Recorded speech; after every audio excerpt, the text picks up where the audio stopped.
itself out. The first step is grabbing our case, which for this build is an Antec 300. Bust out the unboxing knife and pop the cap on the box. You'll find a bit of foam, and under that the instructions, which of course we aren't going to look at. We're rebels like that. Flip the box upside down and then pull the box over the case. Then just pull the plastic wrap off and flip it right side up. Now that we've freed the case, it's a good idea to look it over to check if it was damaged in shipping. If everything's good, move around to the back and undo the 4 thumb screws holding the side panels on. Slide both the left and right panels off so we have room to work. Inside you should find a small box of accessories, which will contain 2 small bags of screws. Put these aside as we'll be needing them a bit later. Push the case off to the side for a bit and grab your power supply.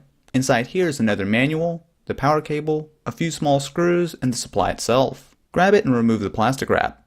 Now let's install it. Make sure it's oriented correctly with the cables coming out the back, and then place it on the bottom of your case. There should be metal tabs to make sure you've got it properly aligned, but the best way to check is to look at the rear of the case. There are 4 screw holes you'll need to keep the supply in place. Double check that all of these are lined up. If not, readjust the supply until it's all good. Grab the small bag of screws you got with the power supply and your screwdriver. Drop a screw into one of the holes and tighten it decently but not all the way in case something needs to be readjusted. Then go to the hole opposite where the first screw is and do that one. Then just finish the last 2 screws. Now that everything is in the proper place, go back and tighten each screw down to make sure the supply isn't going anywhere. Nicely done, we have the first component in our build installed. Push the case back for a bit and grab your motherboard. In here you should find a pair of SATA cables, one straight and one angled, and the I/O shield for your ports. Set the motherboard aside for a second, and below you'll find the manual and driver's DVD. Set this one aside as it actually is helpful later on. Now gently pull the motherboard out and set it on the bag. One thing to keep in mind is that the motherboard is one of the most sensitive parts to static, so when you are handling it, always touch it by the plastic parts. You should also leave it on the anti-static bag instead of letting it sit on your table. Before we move on, let's take a look at a few of the important features of the board. First of all is the CPU socket, which as the name implies is where your CPU goes. To the right of this are the slots where you'll install RAM. Below the CPU socket, you should see your PCI Express slots. These are what you'll plug your graphics card into, as well as various other cards like Wi-Fi or capture cards. Toward the bottom of the board are 4 SATA connectors, which are for connecting hard drives. On some motherboards you'll have 2 types, SATA 2 and SATA 3. The only difference is that SATA 3 is faster and works better if you have an SSD. There are more important bits on the board, but those are the main things you need to learn. Now grab your processor.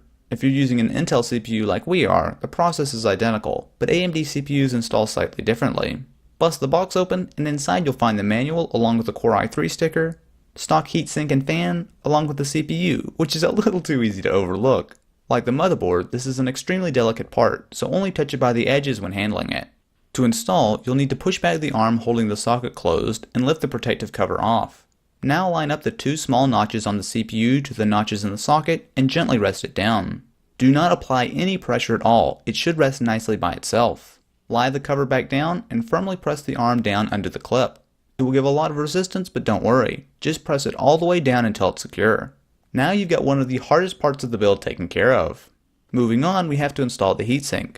For this build, I'll be using the stock Intel cooler. However, if you're using an aftermarket cooler, then it's best to look up a specific tutorial, as they all install differently. The stock cooler is easy. On the bottom you'll find thermal paste already applied. All you need to do is align it over the CPU, with each of the 4 pegs inside the holes on the motherboard. Then press each down by starting on the opposite corners until they click into place. Once it's installed, you can lift the motherboard by the heatsink. Slide the motherboard off to the side and grab your RAM. For this build we'll be using a pair of 2GB DIMMs, which will give the build 4GB. These aren't extremely delicate, however it's still a good idea to only handle them by the heatsink or edges.